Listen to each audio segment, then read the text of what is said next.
এই একটা বসে আছে। দেখছেন যে দাদারা কাজ করছে, ইন্ডিয়ান বর্ডার গার্ড যারা আছে তারা।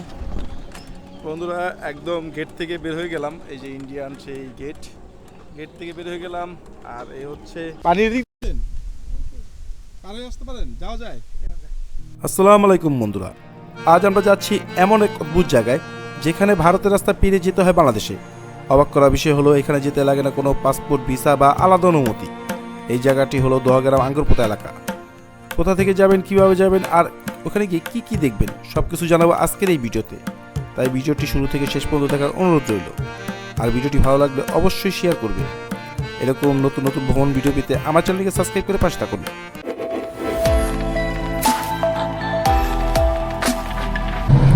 আমরা যাচ্ছি সেই আঙ্গুরপোতা গ্রামে, দোহাগ্রাম থেকে রওনা দিয়ে পাটগ্রামের উদ্দেশ্যে রওনা দিয়ে দিচ্ছি। আর দেখুন যে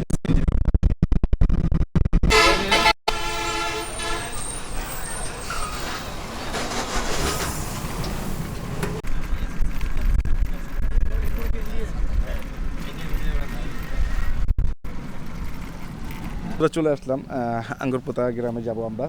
আর দহগ্রাম হচ্ছে 6 কিলোমিটার। আমরা এই 3 বিঘা করিডোর থেকে, এটা হচ্ছে বাংলাদেশ সীমান্তের এই পাশে, আর হচ্ছে ইন্ডিয়া সীমান্ত সীমানা ওই পাশে।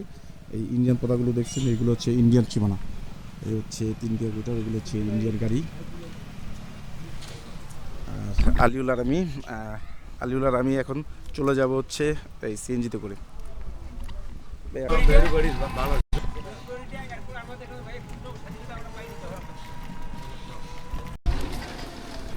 বন্ধুরা চলে আসলাম 3 বিঘা করিডোর পার হয়ে। এখন করিডোর পার হয়ে আমরা সামনের দিকে যাচ্ছি। আর আমাদের সাথে এই যে এইখানকার স্থানীয় লোকজন আছে, চাচারা আছে, ভাই আছে, বাড়িও আর কাকাদের বাড়িও তো দোহাগ্রাম না কাকা? তো আমরা ওদিক সামনে যাব, এই গ্রামের সম্বন্ধে অনেক কিছু জানাবো আপনাদেরকে। তো দেখতে থাকুন। আসলে রাস্তাটা কিন্তু অনেক কাকা, রাস্তাটা সরকারি মানে এই প্রথম প্রয়োজন নাকি আগেও করা ছিল এটা? মানে এটা কি এটা রাস্তা হওয়ার পরে, এই রাস্তা হওয়ার পরে করছে এটা না?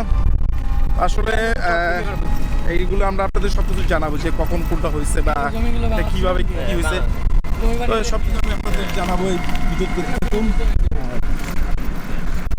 বাংলাদেশের ভিতর নয়, বরং ভারতের মাঝখানে অবস্থিত একটি ব্যতিক্রমী এলাকা হলো দোহাগ্রাম আঙ্গুরপোতা। 1974 সালে বাংলাদেশ ও ভারতের মধ্যে Indira Mujib land boundary agreement অনুযায়ী এলাকার মানুষ চলাচলের জন্য 3 বিঘা করিডোর ব্যবস্থা করা হয়। 1992 সালে 26 জুন প্রথমবারের মতো এই 3 বিঘা করিডোর সীমিত সময়ের জন্য খুলে দেওয়া হয়। তখন দিনে কয়েক ঘন্টা মানুষ যাতায়াত করতে পারত।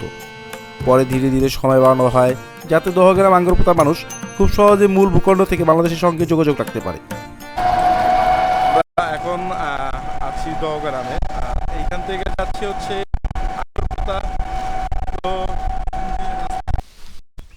বন্ধুরা দেখছেন সামনে কিন্তু প্রবেশ নিষেধ, আমরা চেলেও যেতে পারবো, কারণ এখানে কোনো তারকাটা বেড়া বা এই ধরনের কোনো কিছু নাই। তো হ্যাঁ, চলে আসলাম আঙ্গুরপোতা গ্রামে।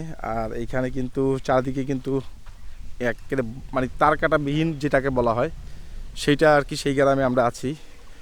আর সামনে কিন্তু ইন্ডিয়ান গাড়িগুলো যাচ্ছে, বাড়িগুলো দেখা যাচ্ছে একদম কাছ থেকে, একদম কাছে, সব বেশিরভাগই একদম কাছে। কাকা আসসালামু আলাইকুম।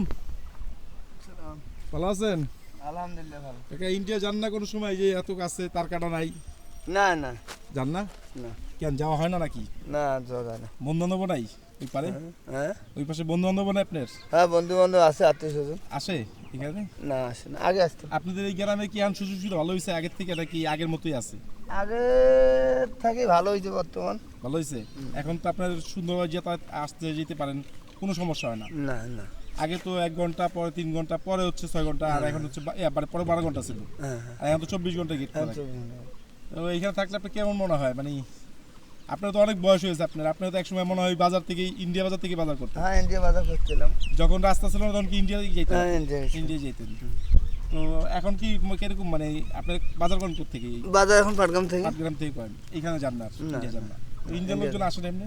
না, এমনি আসে না। আসে না? না আপনারাও যান না, ওরাও আসে না? আমরা যাই না, ওরা আসে না। কেউ যায় আত্মীয় আন্দারে, কেউ যায়, যে পরিচিত লোকজন যায় তাদের সাথে আত্মীয় আন্দারে যায়। এখন তো ওগুলো তো গ্যারান্টি দেওয়া যাবে না।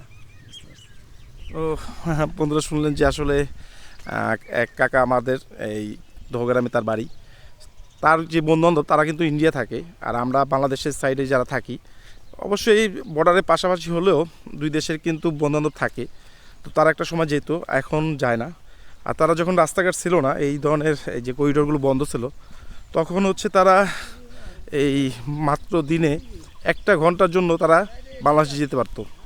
আর এই হচ্ছে একদম শেষ সীমানা আমাদের। এক সময় দহগ্রাম আঙ্গরপোতার মানুষের জীবন ছিল অনেক কষ্টের, কারণ ভারতের ভিতরে অবস্থিত এই বাংলাদেশি এলাকাটি মূল ভূখণ্ড থেকে বিচ্ছিন্ন ছিল। তাই যাতায়াতের একমাত্র পথ ছিল 3 বিঘা করিডোর। শুরুর দিকে নির্দিষ্ট কয়েক ঘন্টা করিডোর খোলা থাকতো, ফলে মানুষকে সময় মেনে চলাচল করতে হতো। কিন্তু 2011 সালে দুই দেশের সমঝোতার পর এই করিডোর 24 ঘন্টা খোলা রাখার সিদ্ধান্ত নেওয়া হয়। এরপর থেকে দহগ্রাম আঙ্গরপোতার মানুষ অনেক বেশি স্বাধীনভাবে যাতায়াত করতে পারছে। যারা এই উত্তরবঙ্গে মানে যারা এই আশেপাশে থাকেন, 3 বিঘা করিডোরের আশেপাশে থাকেন, তারা ঘুরতে আসতে পারেন। এরকম চা বাগানে আপনারা এসে ছবি তুলতে পারবেন। এখন সবগুলো গাছ ডালপালা কেটে ফেলা হয়েছে, দেখতেছেন যে আসলে নতুন করে আবার গজালে সুন্দর লাগবে। ওই লোকগুলো কি ভাই বাংলাদেশ ইন্ডিয়ান? আমার সীমানা কোন বন্ধু আমাদের এই চা বাগানটার মাথা থেকে শেষ আইন সামনে একটু চা বাগানের শেষ মাথায় একটু হাইটে আসি।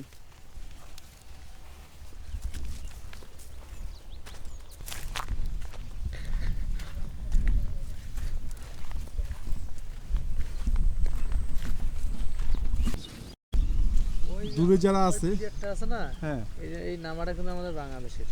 ও বাংলাদেশের, ওই প্লেয়ার, হ্যাঁ হ্যাঁ, ওই যে পিলার দেখা যাচ্ছে, ওইটা হচ্ছে ওই সাইডে হচ্ছে ইন্ডিয়া। ওরা কাজ করেছে ইন্ডিয়া সামনে যাবে না। বন্ধুরা দেখুন যে আসলে দূরে যারা কাজ করতেছে তারা হচ্ছে ইন্ডিয়ান, আর এই পাশে আমরা হচ্ছে বাংলাদেশের সাইডে আছি, আমাদের পিলার ওই পাশে। তো কিছু কিছু জায়গায় এখানে এই যে এই জায়গাগুলো হচ্ছে সব ইন্ডিয়ান, আর দূরে দেখা যাচ্ছে এটা হচ্ছে ইন্ডিয়ান বিএসএফদের হচ্ছে ক্যাম্প। আমরা জানি না, যেটা আমরা যেতে পারি নাই, যেভাবে গেট টেট করা আছে, সাজানো আছে, মনে হচ্ছে যে ইন্ডিয়ান বিএসএফদের ক্যাম্প। আর দেখুন যে ইন্ডিয়ান রাস্তা, ইন্ডিয়ান লোকজন যাচ্ছে সাইকেল চালিয়ে, অটো যাচ্ছে, সব দেখা যাচ্ছে এখান থেকে আর কি। একদম তার কাটা ছাড়া আপনি সোজা ইন্ডিয়া ঢুকে যেতে পারবেন আসলে এদিকে, কিন্তু পাসপোর্ট ভিসা নিয়ে আসলে ঢুকতে পারবেন না, আসলেই গুলি করে দেওয়ার অর্ডার আছে এই সাইড দিয়ে যদি যেতে চান। তো দেখছেন যে আসলে ইন্ডিয়ান ভাইরা কাজ করতেছে।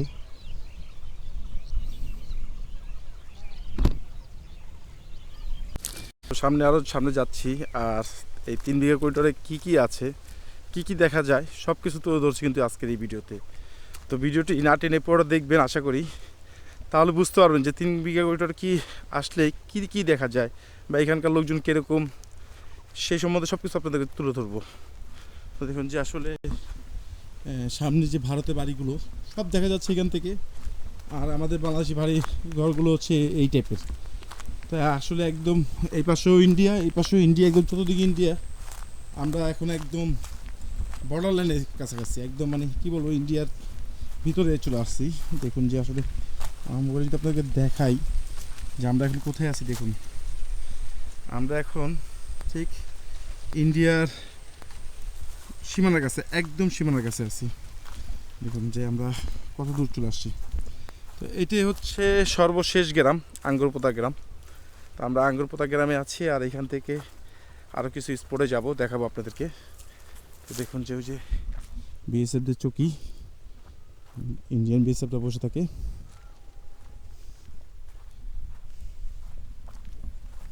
আগে ওদের ধাপড়া হাট, এই আমাদের এদিকে মানুষ যে করতো ধাপড়া হাট, এখানে আপনারা ওদিকে এমনি এখন কি লুকিয়ে লুকিয়ে যাওয়া যাবে না? যাওয়া যায়, মানুষ যাচ্ছে, কত যাচ্ছে আসতেছে, এমনিতে কোনো সমস্যা হয় না, মানে আপনাদের এই এলাকার লোক ধরলে সমস্যা আছে, ধরলে তো জোর সমস্যা আছে, জেল কাটতে হবে, জেল করতে হবে না? আর এমনি আবার আগে যে বাজার টাজার করতো তখন সমস্যা ছিল না? না আগে এক সময়কার আইন, এখনকার আইন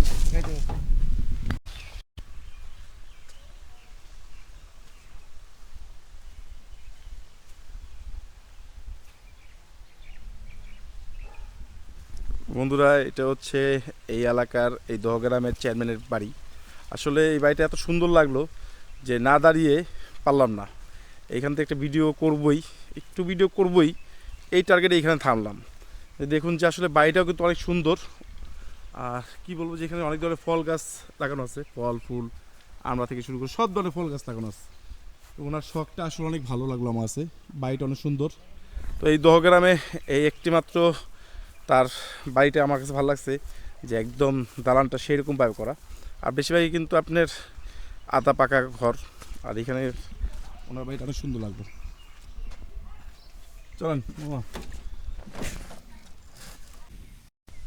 তো বন্ধুরা, আমরা একদম তিস্তা নদীর সাথে একদম সামনে চলে আসছি আর কি। তিস্তা নদীর সামনে চলে আসছি। আর এটা কিন্তু এই দহগ্রামের ভিতরেই এই তিস্তা নদীটা। আর দেখুন যে তিস্তা নদী কিন্তু এখনও পানি আছে, কিন্তু ওরকম পরিমাণ পানি নেই। আসলে কি বলবো যে চর পড়ে গেছে, একদম চর পড়ে গেছে। দেখুন যে তিস্তা নদী, সেই তিস্তা নদী এখন আর তিস্তা নদী নাই। দেখুন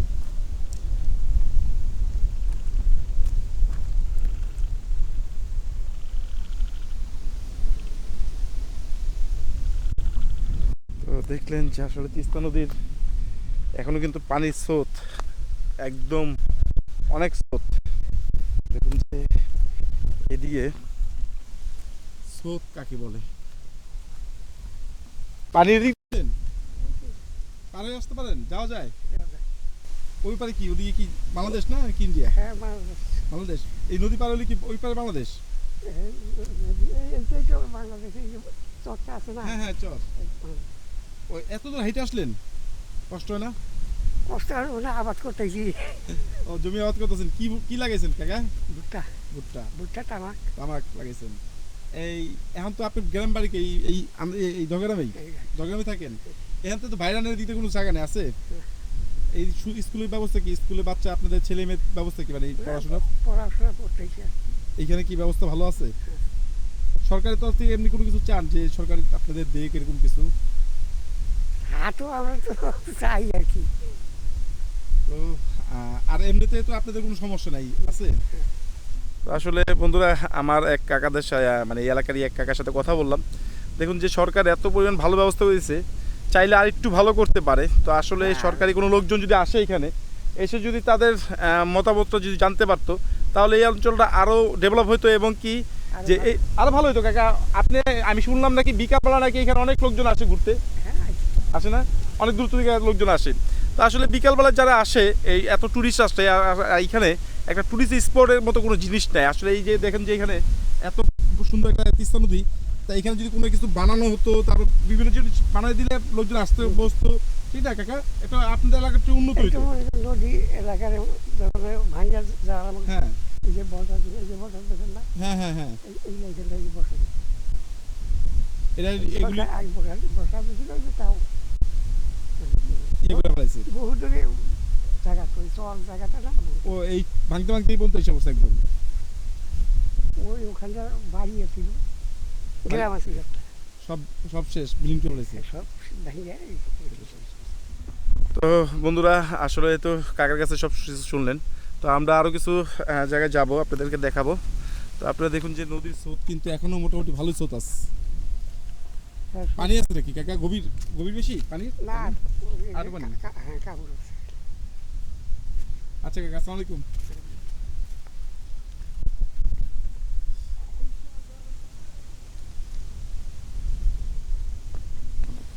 আসলে এইখানে যদি একটা ট্যুরিস্ট স্পট হতো, আমি কি বলবো আপনাদেরকে, মনে হচ্ছে যে আমি একটা মিনি কক্সবাজার যেরকম একটা ফিল আছে, ঠিক একটা কক্সবাজার একটা ফিল পাচ্ছি।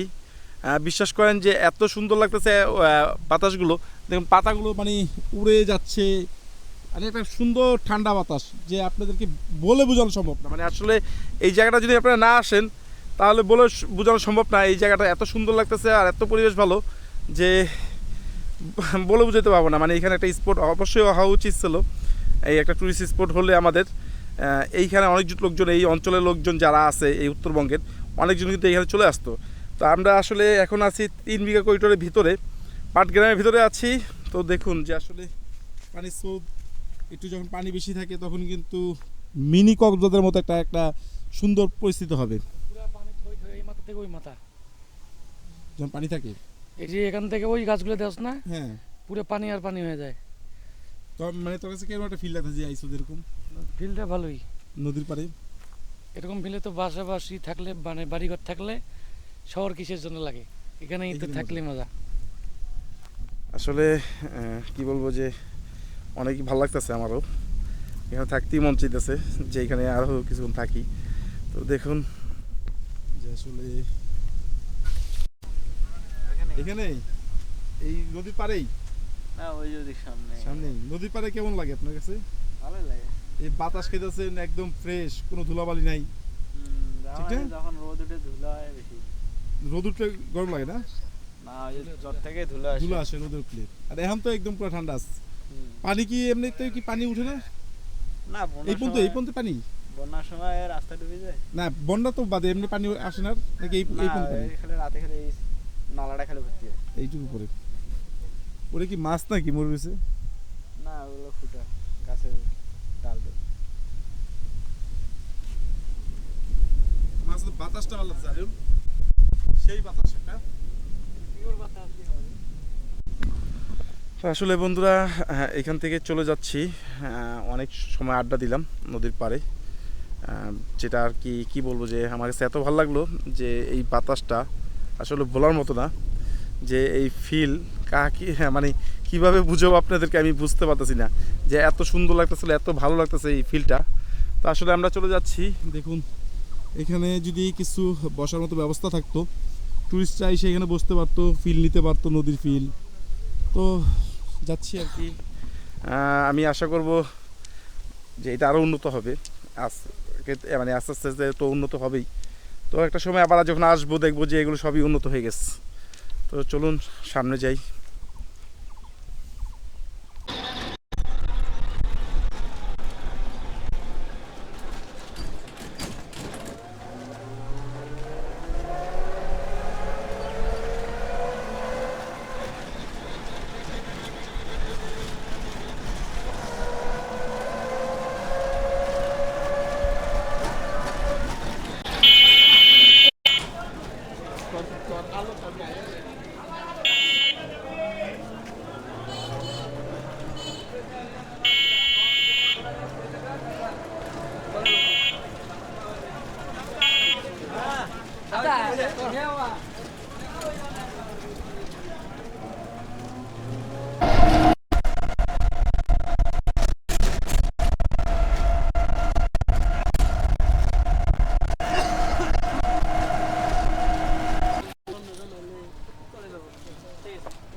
বন্ধুরা দহগ্রাম আসলে এই ঘুরে আসলাম, এখন চলে যাচ্ছি আমরা দহগ্রাম থেকে।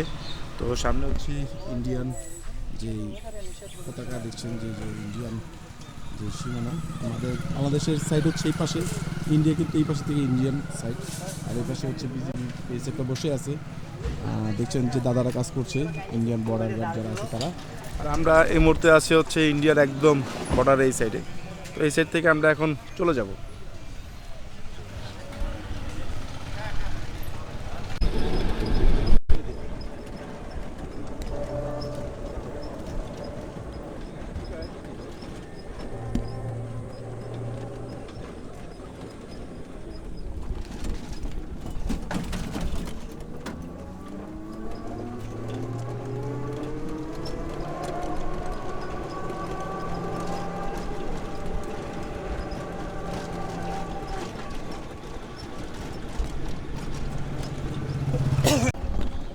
বন্ধুরা একদম গেট থেকে বের হয়ে গেলাম, এই যে ইন্ডিয়ান সেই গেট থেকে বের হয়ে গেলাম।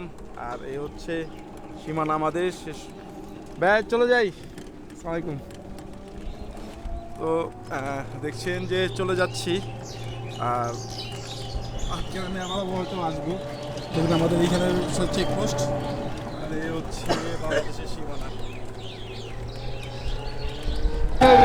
পাটগ্রাম থেকে চলে যাচ্ছি আমরা, এখন আবার চলে যাচ্ছি পাটগ্রাম থেকে। আর পাটগ্রামে কিন্তু আসলে ঘুরে মজা পাইলাম, যে আসলে বাংলাদেশ থেকে পার হয়ে ইন্ডিয়ার ভিতরে গেছি, আর ইন্ডিয়া থেকে হচ্ছে আবার বাংলাদেশে ব্যাক করলাম। পাসপোর্ট ভিসা ছাড়া ইন্ডিয়াতে কিন্তু আমরা ঢুকেছি, বের হয়েছি। তো আর তারকাটা কোনো জায়গায় আমি তারকাটা দেখি নাই, যে এই দহগ্রামে কোথাও কোনো তারকাটা নাই। আসবেন, ঘুরে যাবেন, আশা করি মজা পাবেন। খুব ভালো লাগলো। আর বিকাল টাইমটা অবশ্যই নদীর পাড়ে কাটালে আরও বেশি ভালো হতো।